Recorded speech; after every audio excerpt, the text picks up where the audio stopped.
ഈ കാണുന്ന ഒരു IFBയുടെ ടോപ്പ് ലോഡ് വാഷിംഗ് മെഷീനാണ്. ഇത് മുമ്പ് നമ്മൾ യൂണിവേഴ്സൽ ബോർഡ് വെച്ച് കൊടുത്തതാണ്. അപ്പോൾ ബോർഡ് മുമ്പ് ഇതുപോലെ പോയതാണ്. ഇപ്പോൾ രണ്ടാമത് നമ്മൾ ഒരു യൂണിവേഴ്സൽ ഇതിൽ വെച്ച് കൊടുത്തിരുന്നു. അപ്പോൾ ഇത് ഒരു 8-9 മാസത്തിന് ശേഷം വീണ്ടും ഇത് പോയിട്ടുണ്ട്. അപ്പോൾ ഇത് അങ്ങനെ പെട്ടെന്ന് പോകുന്ന ബോർഡല്ല. ഇത് പോകുന്നതിന് ചില കാരണങ്ങളുണ്ട്. അതാണ് ഞാൻ ഈ വീഡിയോയിലൂടെ പറയാൻ പോകുന്നത്.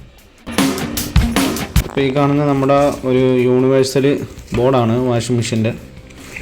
അപ്പോൾ ഇതുപോലെ ഈ ട്രാൻസ്ഫോർമർ നിങ്ങൾ നോക്കിയാൽ കാണാൻ സാധിക്കും. ഇവിടെ നല്ലപോലെ ഉരുകിയിട്ടുണ്ട്. ട്രാൻസ്ഫോർമർ ഡാമേജ് ആയിട്ടുണ്ട്. അപ്പോൾ ഇത് നമ്മൾ കുറച്ച് നാളുകൾക്ക് മുമ്പ് വെച്ച് കൊടുത്തൊരു യൂണിവേഴ്സൽ ബോർഡാണ്. സാധാരണ ഈ ബോർഡ് ഇങ്ങനെ സംഭവിക്കാറില്ല. ഇത് സംഭവിച്ചതെന്ന് പറഞ്ഞാൽ പലരുടെയും മിസ്റ്റേക്കാണ്. അതായത് നമുക്ക് ഈ ഡിസ്പ്ലേയിൽ, ഇപ്പോൾ ഇതിൻ്റെ ഡിസ്പ്ലേയിൽ പവർ ബട്ടൺ ഓഫ് ചെയ്തിട്ട് പോയി കളയും. അല്ലെങ്കിൽ ഇത് വാഷിങ് ഫുള്ള് കഴിയുമ്പോഴത്തേക്ക് ഇതുപോലെ ഓഫ് മോഡിലേക്കാവും. പിന്നീട് ആരും ഇതിൻ്റെ മെയിൻ പ്ലഗ് അങ്ങനെ ഓഫ് ചെയ്യാറില്ല. അപ്പോൾ സംഭവിക്കുന്നതെന്ന് പറഞ്ഞാൽ ഇതിൽ ട്രാൻസ്ഫോർമർ എപ്പോഴും വർക്കിംഗ് തന്നെ ആയിരിക്കും. നമ്മൾ മെയിൻ ഇലക്ട്രിസിറ്റി അതിൻ്റെ സ്വിച്ച് ഓഫ് ചെയ്തില്ല എന്നുണ്ടെങ്കിൽ ഇതിൻ്റെ ട്രാൻസ്ഫോർമറിൽ എപ്പോഴും സപ്ലൈ വന്നുകൊണ്ടിരിക്കുന്നതായിരിക്കും. അതുപോലെ തന്നെ ബോർഡ് എപ്പോഴും ഓണായിരിക്കും. ഈ പവർ ഞെക്കുമ്പോൾ ഈ ICയിലൊക്കെ സപ്ലൈ വരുന്നുണ്ട്. അപ്പോൾ നമ്മളിത് ഓൺ ചെയ്യുന്ന സമയത്ത് ഈ ഡിസ്പ്ലേ വർക്ക് ചെയ്യും.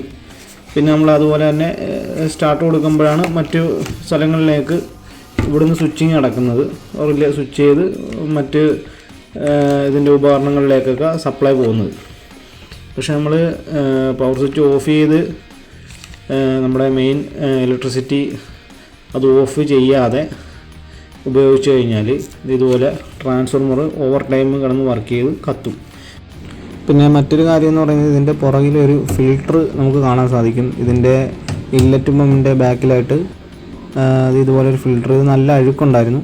അതുപോലെ തന്നെ ഇതിൻ്റെ ഉള്ളിൽ മറ്റൊരു വെള്ള കളർ ഒരു ഫിൽട്ടർ കൂടിയുണ്ട്. അത് ഡബിൾ ഫിൽട്ടറാണ്. അപ്പോൾ ഈ 2 ഫിൽട്ടറും കറക്റ്റായിട്ട് ക്ലീൻ ചെയ്ത് കൊടുക്കുക. ഇല്ലെങ്കിൽ വെള്ളം പ്രോപ്പറായിട്ട് വരാതെ ഓവർ ടൈം മെഷീൻ വർക്ക് ചെയ്യുകയും ഇതുപോലെ PCB പോകാനും സാധ്യതയുണ്ട്. ഇപ്പോൾ നമ്മൾ ഈ ഫിൽട്ടറുകൾ രണ്ടും ക്ലീൻ ചെയ്തെടുത്തിട്ടുണ്ട്. അതിന് ശേഷം നമ്മൾ അതിലേക്ക് ഫിക്സ് ചെയ്ത് കൊടുക്കുകയാണ്. പിന്നീട് നമ്മൾക്ക് ഇതിൻ്റെ പൈപ്പ് കണക്ട് ചെയ്യണം. പക്ഷേ അതിനു മുമ്പ് ഡയറക്റ്റ് പൈപ്പ് കണക്ട് ചെയ്യരുത്. ഈ നല്ലപോലെ ഫിൽട്ടർ കയറ്റിയതിന് ശേഷം കുറച്ച് നേരം ഇതിൻ്റെ വെള്ളം നമുക്കൊന്ന് തുറന്ന് വെക്കേണ്ടതുണ്ട്. ഇത് വെള്ളം നമ്മൾ കുറച്ച് നേരം ഒന്ന് തുറന്ന് വെക്കുക. ഇതിൽ ബാലൻസുള്ള കരടും മറ്റ് അഴുക്കുകളൊക്കെ ഇതിൽ നിന്ന് തള്ളി വെളിയിലേക്ക് പോകണം. അപ്പോൾ നമ്മൾ കുറച്ച് നേരം ഇത് തുറന്ന് വെച്ചതിന് ശേഷം ഇത് കണക്ട് ചെയ്യാം.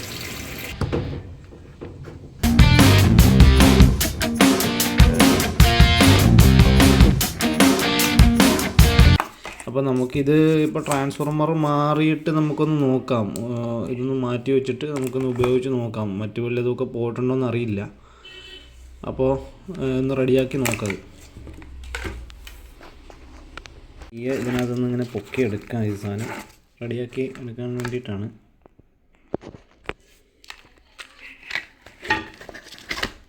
അതായത് നമ്മൾ സ്ക്രൂ ഡ്രൈവർ കൊണ്ട് ഇതിലൂടെയൊക്കെ ഒന്ന് തിക്കി കൊടുത്തതിന് ശേഷം മാത്രമേ ഇത് പയ്യെ പൊക്കി എടുക്കാവുള്ളൂ. അല്ലെങ്കിൽ ബോർഡ് ഒടിഞ്ഞു പോകുന്നതാണ്.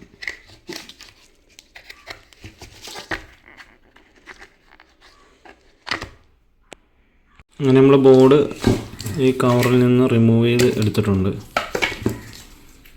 നമുക്കിത് ഈ ട്രാൻസ്ഫോർമർ ആണ് റീപ്ലേസ് ചെയ്യേണ്ടത്. ഇത് പയ്യെ മാറണം. ഇപ്പം ഞാനിവിടെ ഇതിൻ്റെ ഈ ബോർഡിൻ്റെ പ്രൈമറി ഭാഗം, ട്രാൻസ്ഫോർമറിൻ്റെ പ്രൈമറി ഭാഗം, സെക്കൻഡറി ഭാഗം, ഇവിടെ 2 സൈഡും ആ പോയിൻ്റ് വരുന്ന ഭാഗം ഒന്ന് ക്ലിയറാക്കി വെച്ചിട്ടുണ്ട്. ഇനി നമുക്ക് അവിടെ ഇതിൻ്റെ വോൾട്ടേജൊക്കെ ഒന്ന് ചെക്ക് ചെയ്യണം. അപ്പോൾ അതിനായിട്ട് ഇപ്പോൾ ആദ്യം ഈ കാണുന്ന 2 ലൈനാണ് ഇതിൻ്റെ AC ഇൻപുട്ട്, ഈ ബ്രൗണും ബ്ലൂവും. അപ്പോൾ ഈ 2 ലൈനും നമുക്ക് കറണ്ടിലേക്ക് കൊടുത്തിട്ട് ഇവിടെ AC വരുന്നുണ്ടോ എന്ന് നമുക്ക് ചെക്ക് ചെയ്യണം. അപ്പോൾ ഇതിൻ്റെ ഈ ബ്രൗണ് ബ്ലൂ ഈ 2 വയറാണ് ഇതിൻ്റെ ലൈൻ. ഫേസ് ന്യൂട്രൽ വരുന്ന ഭാഗം AC ലൈനാണ്. അപ്പോൾ ഈ 2 ലൈനും ഞാൻ എടുത്തിട്ട് ഫേസ് വയർ കൊടുക്കുകയാണ്. അതുപോലെ തന്നെ ബ്ലൂവിലേക്ക് ന്യൂട്രൽ കണക്ട് ചെയ്യുകയാണ്.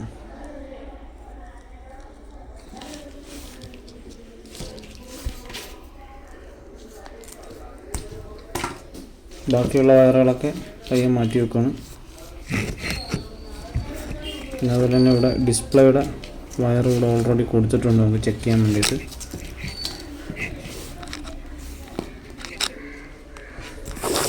നമുക്കിത് വോൾട്ടേജ് ഒന്ന് ചെക്ക് ചെയ്യണം. മൾട്ടിമീറ്റർ ഞാനിവിടെ എ സിയിലേക്ക് സെലക്ട് കൊടുത്തിട്ടുണ്ട്. ഇത് ഡി സി ആണ്.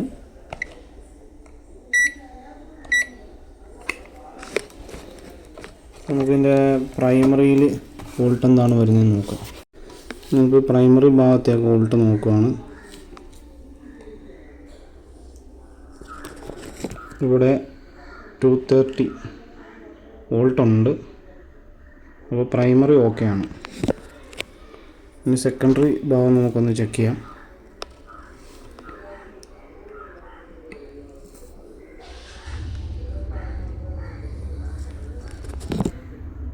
സെക്കൻഡറി 0 ആണ്.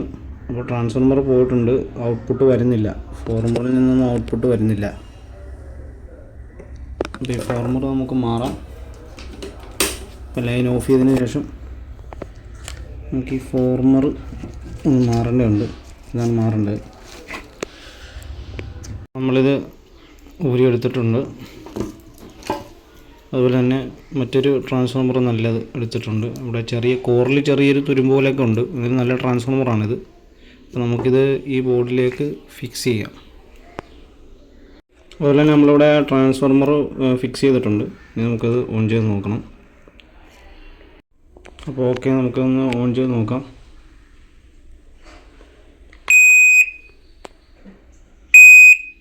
ഓക്കെ, അതിലുണ്ട്. ഇപ്പോൾ 3E എന്നൊരു എറർ വന്നിട്ടുണ്ട്. നമ്മളതിൻ്റെ ഡോർ സെൻസറൊന്നും കൊടുത്തിട്ടില്ല, പ്രഷർ സെൻസറൊന്നും കൊടുത്തിട്ടില്ല.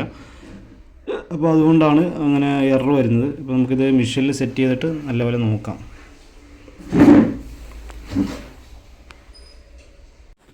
നേരത്തെ തന്നെ നമ്മളിതിൻ്റെ വയർ കട്ടർ ഉപയോഗിച്ച് കട്ട് ചെയ്തായിരുന്നു എടുത്ത് രണ്ടാമത് ജോയിൻറ്റ് ചെയ്ത് കൊടുക്കുകയാണ്. നമുക്കിതെല്ലാം ഒന്ന് റീസെറ്റ് ചെയ്തിട്ടൊന്ന് നോക്കാം. അങ്ങനെ നമ്മളിതിൻ്റെ സെൻസറിൻ്റെ കണക്ഷനും എല്ലാം കൊടുത്തിട്ടുണ്ട്. അപ്പോൾ നമുക്കിനി ഇത് ഒന്ന് സ്റ്റാർട്ട് ചെയ്ത് നോക്കാം.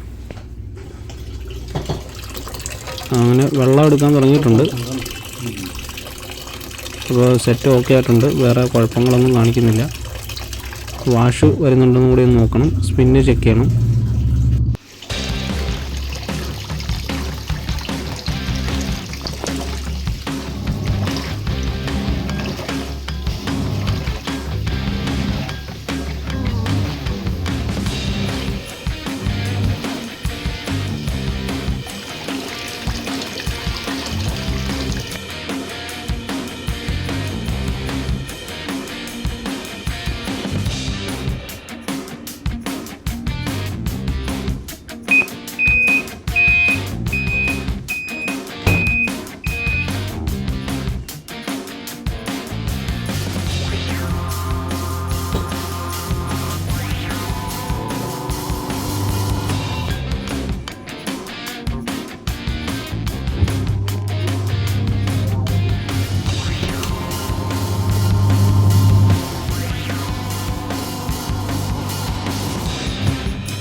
അങ്ങനെ വാഷും സ്പിന്നും ഒക്കെ കറക്റ്റായിട്ട് എടുത്തു. ഇപ്പോൾ സെറ്റ് ഓക്കെയാണ്.